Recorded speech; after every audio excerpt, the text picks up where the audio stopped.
پاکستان ان تمام ممالک میں میرا خیال ہے سر فہرست ہے جن کی یہ خواہش ہے کہ اس جنگ کا خاتمہ ہو، اور اس میں صرف ذاتی مفادات کی وجہ سے نہیں، خطے کے مفادات کے لیے بھی ایفرٹ کرے. اور امریکہ میں اس وقت جو سرویز ہو رہے ہیں اس میں تقریباً 40% لوگوں کی رائے ہے کہ جنگ ٹھیک ہے، باقی 60% لوگوں کی رائے یہ ہے کہ یہ جنگ میں ہم غیر ضروری طور پر کودے ہیں. تو وہ پاکستان آنا چاہیں وہ انفارم کریں اور اس کے بعد وہ آئیں ملک میں اور اپنے والد سے ملیں اور چلے جائیں. آئی تھنک یہ جس کو جتنا سمپلسٹ رکھیں گے اتنا ہی اچھا ہوگا.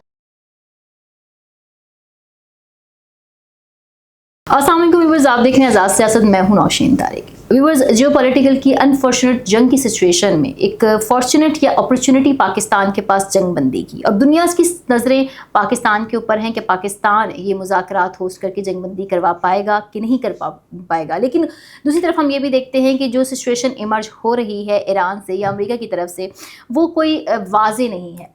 ایسے میں بہت سے سوالات مرج ہوتے ہیں. کیا یہ ٹرسٹ ڈیفیسٹ جو ہے دونوں طرف وہ پاکستان اس کو برج کر پائے گا کہ نہیں کر پائے گا؟ کیا انسائٹس ہیں اس حوالے سے؟ اس پہ ہم ڈسکس کریں گے آج کے پوڈ کاسٹ میں، اور میرے ساتھ موجود ہوں گی سینئر صحافی تجزیہ کار ثنا مرزا صاحبہ. السلام علیکم. وعلیکم السلام. کیا حال چال ہے؟ بالکل ٹھیک ٹھاک. اچھا ثنا، ویسے تو پاکستان اس وقت مجھے لگتا ہے نا صرف ہمارے لیے نہیں، مجھے لگتا ہے سب کی نظریں ہیں کہ جب سے یہ خبر آئی ہے کہ پاکستان ہوسٹ کر رہا ہے، میڈیشن کرنا چاہ رہا ہے. لیکن دوسری طرف ہم یہ بھی دیکھ رہے ہیں کہ ایران کا کل میں دیکھ رہی تھی ان کے جو دفتر خارجہ تھی وہاں انہوں نے کہا کہ پاکستان کی نیت بہت اچھی ہے، ہمارے تعلقات بھی بہت اچھے ہیں پاکستان سے، آلدو کہ ساری سچویشن میں وہ پاکستان کو اپریشیٹ کر رہے ہیں، مگر انہوں نے کہا کہ ہم اسرائیل اور امریکہ پر اعتماد نہیں کر سکتے. یہ اب ایک ٹرسٹ ڈیفیسٹ ہے. اس کو لگتا ہے کہ پاکستان برج کر پائے گا؟ یہ چیلنج ہے ایک پاکستان کے لیے. آپ کا اس پہ کیا رائے ہے؟ اچھا، ایک تو میرا خیال ہے پاکستان سے زیادہ یہ چیلنج جو ہے وہ ریجن کے لیے ہے. دوسرا میرا خیال ہے کہ فرام ڈے ون، جیسے ہم نے پہلے بھی ایک دفعہ ذکر کیا تھا کہ پاکستان کی یہ کوشش تھی کہ یہ جنگ نہ پھیلے. اس کی وجہ یہ ہے کہ اس وقت تو لوگ شاید محسوس نہیں کر رہے یا ممالک، لیکن اگر یہ جنگ پھیل گئی یا لانگ ٹرم بیسس پہ سسٹین کی تو اس کا پورے خطے کے اوپر بلکہ پوری دنیا کے اوپر اثر پڑے گا. آپ یہ دیکھیں کہ گولڈ پرائسز ہو گئے، سلور پرائسز ہو گئے، کہاں جا رہے ہیں، پیٹرولیم مصنوعات کہاں جا رہی ہیں. ہم ابھی جس چیز کے اوپر اتنی زیادہ بات نہیں کر رہے ہیں وہ ہے غذائی اجناس کی قلت، کہ کتنے جو بیج ہیں وہ دریائے جو ہرمز ہے وہاں کے پیسے سے وہ روک دیے گئے ہیں، اور جب وہ بیج کاشت نہیں ہوں گے تو پھر ایگریکلچرلی وہ کراپس ہمیں نیکسٹ سیزن میں نہیں مل سکیں گی. تو پورا اگر دیکھا جائے تو پورے ورلڈ سینیریو میں بہت ساری چیزیں اگلے 6 ماہ 1 سال میں اثر انداز ہو سکتی ہیں اگر یہ جنگ مہینہ یا مہینے سے زیادہ پرولونگ کرتی ہے. ابھی تقریباً کوئی 27-28 دن ہو چکے ہیں اس جنگ کو، لیکن اس کا وائنڈ اپ ہونا اس لیے بھی ضروری ہے کیونکہ پاکستان ان تمام ممالک میں میرا خیال ہے سر فہرست ہے جن کی یہ خواہش ہے کہ اس جنگ کا خاتمہ ہو، اور اس میں صرف ذاتی مفادات کی وجہ سے نہیں، خطے کے مفادات کے لیے بھی ایفرٹ کر رہا ہے. اچھا، پھر اس میں دیکھیں بہت انٹرسٹنگلی یہ چیز ہو رہی ہے کہ وہ تمام ممالک جو سو کالڈ پاورز میں کنسیڈر کیے جاتے تھے، جیسے ترکی ہو گیا، روس ہو گیا، چائنا ہو گیا، میں یہ دیکھ رہی ہوں کہ وہ تمام ممالک اتنے پرو ایکٹیو رول پلے نہیں کر رہے ہیں، بلکہ چائنا اور روس کے اوپر تو یہ الزام لگ رہا ہے کہ شاید وہ کہیں ایران کے پس پشت کھڑے ہیں. لیکن دیکھا جائے تو ٹاکس میں، میڈیشنز میں وہ کردار ادا نہیں کر رہے ہیں. ایران کے مقابلے میں بھارت کے تعلقات بہت اچھے ہیں، لیکن بھارت جتنا اپنے آپ کو اس پورے مسئلے سے علیحدہ کیے ہوئے ہے، میرا خیال ہے کہ ایران کو بھی اس کے اوپر سوچنا چاہیے کہ کیا واقعی بھارت کے ساتھ ان تعلقات کو اثر نو دوبارہ سے ترتیب دینے کی ضرورت ہے یا نہیں. بلکہ پاکستان کی کوششوں پر بھی کس قسم کے الفاظ آپ نے بھی جے شنکر کے سنے ہی ہوں گے. بالکل ہاں، لیکن اب یہ تو ایران کی پالیسی کو ڈیپینڈ کرتا ہے نا کہ ایران اس کو انڈرسٹینڈ کرے کہ ایران نے بھارت کو کہاں پر گریڈ کرنا ہے. اچھا، دوسری چیز یہ ہے کہ اگر پاکستان یہ ہوسٹ کر لیتا ہے، بھلے یہ مذاکرات کامیاب ہوں یا نہ ہو، تو بھی پاکستان کے کریڈٹ میں یہ ضرور جائے گا کہ پاکستان نہ صرف امن کا دائی ہے بلکہ پاکستان یہ چاہتا ہے کہ خطے میں امن اور استحکام آئے، اور یہ کوئی بری بات نہیں بلکہ یہ ایک بہت اچھا میسج ہوگا جو کہ دنیا کو جائے گا.